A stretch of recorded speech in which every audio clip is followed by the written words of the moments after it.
Sahabat Fresh Juice, saya Yofi dan Natasha. Sesaat lagi kita akan mendengarkan Fresh Juice Senin 30 Maret 2026 bersama Romo Yohanes Kukuh Cahyo Wicaksono CM dari Roma, Italia. Selamat mendengarkan.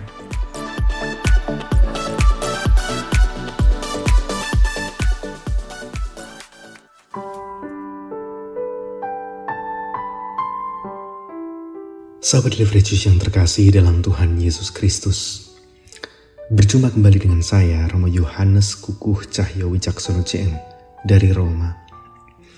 Hari ini kita akan meneguk jus segar kita yang diinspirasi oleh Injil Yohanes, bab 12 ayat 1 sampai dengan ayat 11.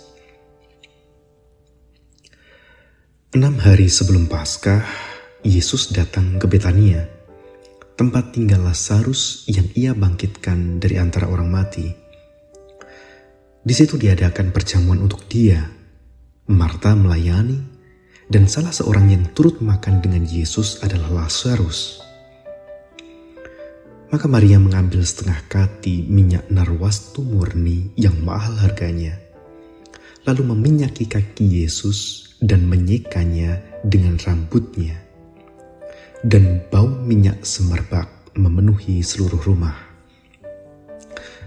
Tetapi Yudas Iskariot, seorang dari murid-murid Yesus yang akan segera menyerahkan dia, berkata, "Mengapa minyak narwastu ini tidak dijual 300 dinar dan uangnya diberikan kepada orang-orang miskin?" Hal itu dikatakannya bukan karena ia memperhatikan nasib orang-orang miskin, melainkan karena ia adalah seorang pencuri. Ia sering mengambil uang yang disimpan di dalam kas yang dipegangnya. Maka kata Yesus, "Biarkanlah dia melakukan hal ini mengingat hari penguburanku. Karena orang-orang miskin selalu ada padamu, tetapi aku tidak akan selalu ada pada kamu." Banyak orang Yahudi mendengar bahwa Yesus ada di Betania. Maka mereka datang bukan hanya karena Yesus, melainkan juga untuk melihat Lazarus yang telah dibangkitkannya dari antara orang mati. Lalu imam-imam kepala bermufakat untuk membunuh Lazarus juga, sebab karena dialah banyak orang Yahudi meninggalkan mereka dan percaya kepada Yesus. Demikianlah Injil Tuhan. Terpujilah Kristus. Sahabat Fresh yang terkasih dalam Tuhan Yesus Kristus, pernahkah Anda berdiri di depan makam seseorang yang sangat Anda cintai, atau menatap foto lama orang tua, pasangan, atau sahabat yang telah tiada, dan menyadari satu hal yang sangat menyayat hati, bahwa Anda bersedia membayar berapapun, menukarkan apapun yang Anda miliki saat ini, hanya untuk mendapatkan satu hari lagi bersama mereka. Entah itu untuk satu kali duduk makan atau ngopi bersama, entah untuk mendengarkan tawa mereka, atau sekedar untuk memeluk mereka. Seringkali kehidupan menyadarkan kita bahwa hal yang paling mahal di dunia ini bukanlah harta benda, melainkan waktu dan perjumpaan. Kematian adalah kenyataan yang tiba-tiba membuat segala yang kita miliki terasa tidak berarti jika dibandingkan dengan kehadiran orang yang kita kasihi. Dan pengalaman kerinduan dan penyesalan di hadapan makam inilah yang justru menjadi pintu masuk bagi kita untuk menyelami kedalaman misteri Injil hari ini. 6 hari sebelum Paskah, di sebuah rumah di Betania, perjamuan diadakan bagi Yesus. Namun Injil menunjukkan bahwa ini bukanlah perjamuan yang tenang. Di sana dicatat secara eksplisit bahwa saat itu para imam kepala sedang merencanakan untuk membunuh Lazarus. Jadi bayang-bayang kematian mengintai di sekitar mereka. Dan Yesus sendiri bahkan juga sedang berjalan menuju Yerusalem. Sedang melangkah pasti menuju waktunya. Waktu penyaliban dan penderitaannya. Coba kita berhenti sejenak. Ketika krisis menghantam hidup kita, entah itu penyakit, entah itu krisis keuangan atau badai keluarga, pertanyaannya, apa naluri pertama kita? Kerapuhan manusiawi kita biasanya akan berteriak menyuruh kita untuk bersembunyi, menyelamatkan diri, atau menggenggam erat-erat apapun yang tersisa dari tangan kita di tangan kita. Ketakutan membuat kita tertutup. Namun, di tengah krisis, ancaman maut, dan ketakutan semacam itu, Maria maju ke depan. Ia membawa satu wadah kecil minyak narwastu murni yang secara terang-terangan disebut oleh Yohanes seharga 300 dinar, setara dengan upah pekerja kasar selama 1 tahun penuh. Dan tanpa sepatah kata pun, Maria meminyaki kaki Yesus dan menyikanya dengan rambutnya. Dan seketika itu juga, keharuman yang luar biasa memenuhi seluruh rumah tersebut. Maria melawan kegelapan yang mengancam dari luar dengan cinta yang tumbuh dari dalam. Jika kita melihat peristiwa yang dilakukan Maria sekedar dengan kacamata manusia biasa, kita mungkin berpikir bahwa ini hanyalah luapan emosi sesaat. Namun Yesus menyingkapkan makna yang jauh lebih dalam. Yesus berkata kepada Yudas, biarkanlah dia, Maria, melakukan hal ini mengingat hari penguburanku.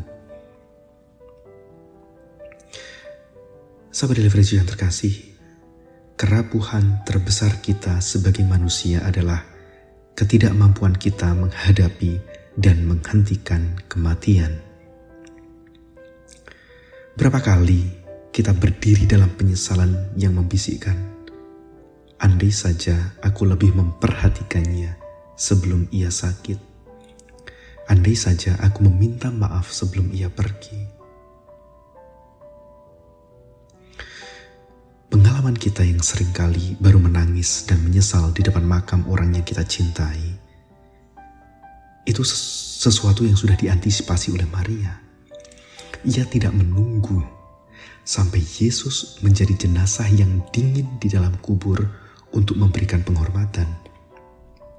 Maria mengurapi Yesus saat Yesus masih hidup, saat Yesus masih bisa menghirup keharuman aroma tersebut. Namun aroma yang memenuhi ruangan itu bukan hanya aroma keharuman. Aroma itu juga aroma kematian yang mendekat. Maria mengurapi Yesus yang justru ketika Yesus sedang bersiap menyerahkan nyawanya untuk menaklukkan maut itu sendiri bagi kita.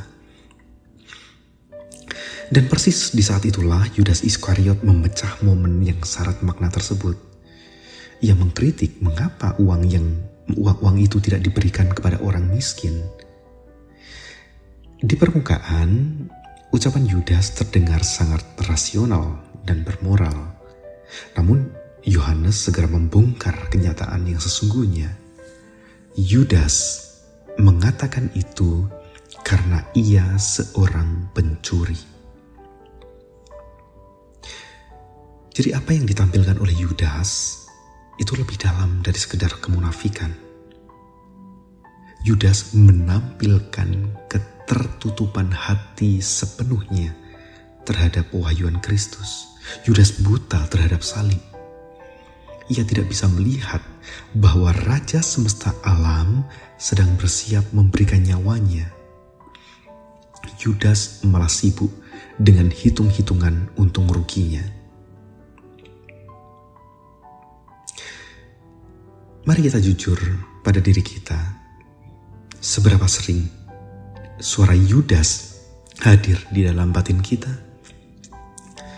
Bukankah kita sering berhitung dengan Tuhan? Buat apa aku mengampuni orang yang menyakiti aku, toh dia tidak akan berubah? Seringkali kita memakai topeng rasionalitas dan hitung-hitungan saat Tuhan meminta penyerahan diri kita. Dan persis di hadapan kegelapan hati Yudas serta ancaman pembunuhan dari luar, tindakan Maria bersinar semakin terang. Maria menyadarkan kita bahwa iman yang menyelamatkan tidak pernah perhitungan. Sahabat Deliverance yang terkasih, Injil hari ini menghadapkan kita pada salib Kristus dan bertanya, bagaimana kita seharusnya menanggapi kasih Allah yang begitu radikal? Yesus tidak berhitung saat ia harus memberikan nyawanya kepada kita.